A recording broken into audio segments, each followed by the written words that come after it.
Hello everyone, I'm Mary Rose Corrigan, Public Health Specialist for the City of Dubuque with the June 25th, 2020 COVID-19 update from the Dubuque County Public Health Incident Management Team. Dubuque County added 13 new COVID-19 cases since yesterday. As of June 25th, Dubuque County has 473 positive COVID-19 cases. No additional deaths have been reported, so a total of 22 deaths in Dubuque County remains.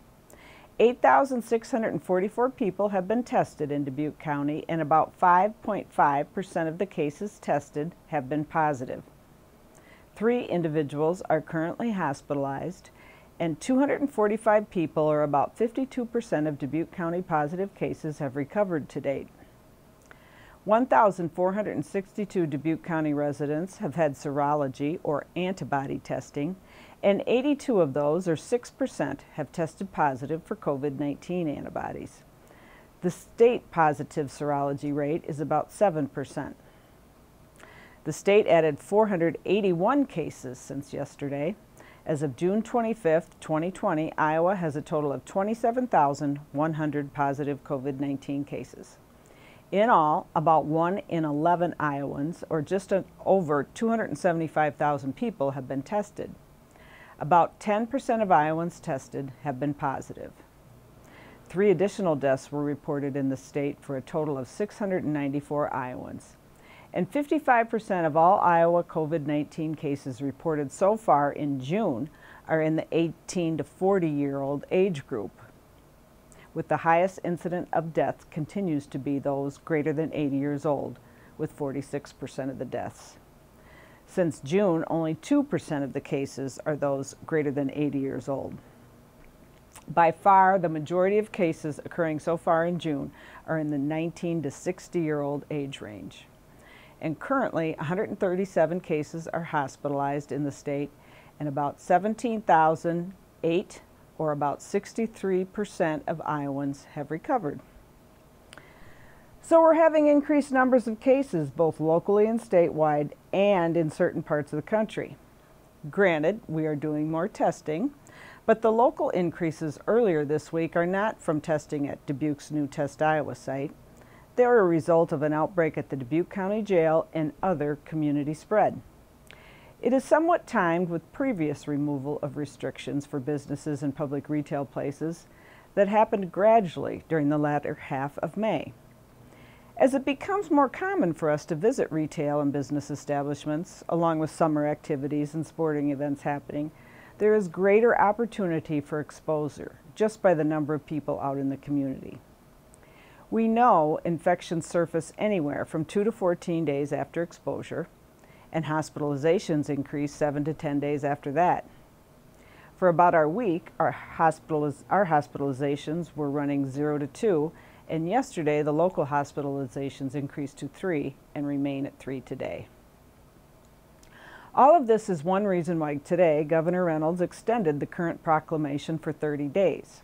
What this means is that restaurants and bars, fitness centers, casinos, salons and barbershops, theaters and malls, and all other facilities that were allowed to reopen may continue to stay open, but must continue methods for physical distancing, extra hygiene, and other public health measures to reduce the risk of COVID-19 transmission. So many people are planning gatherings to either celebrate graduations or the upcoming 4th of July. I can't believe that's only 1 week away.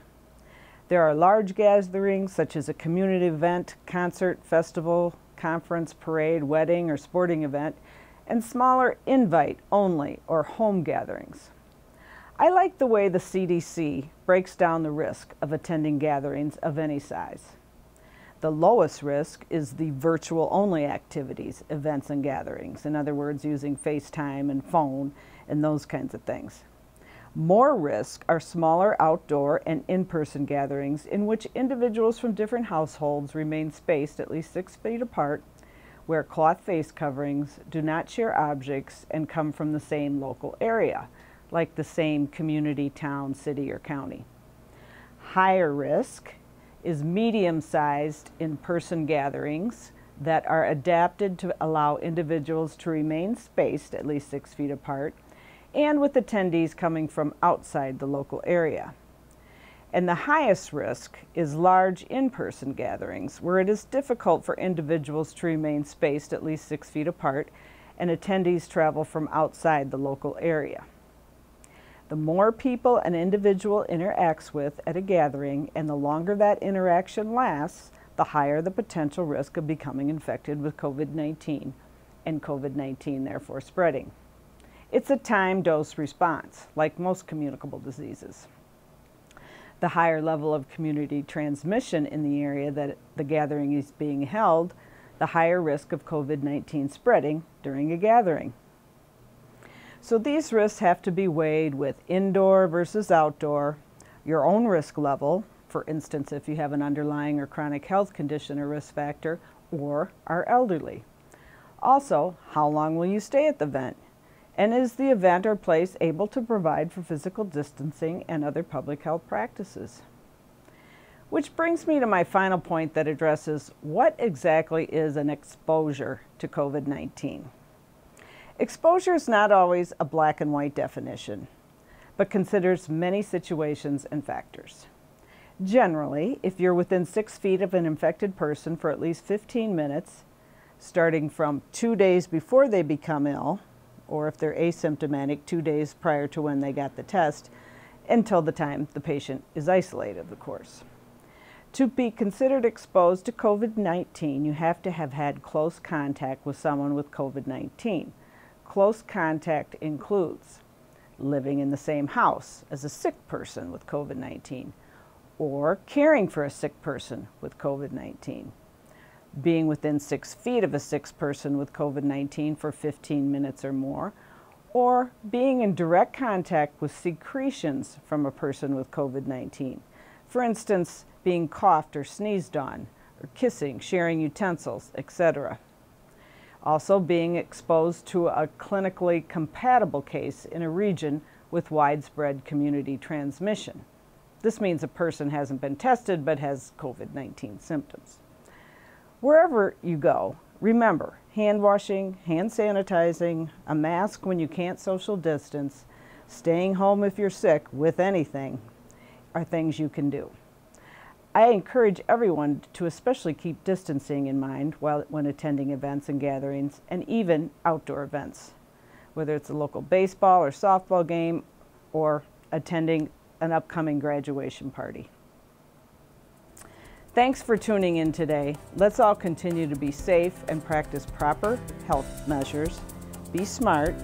Keep in mind, the more closely a person interacts with others and the longer that interaction, the higher the risk of COVID-19 spread. And remember, we're all in this together.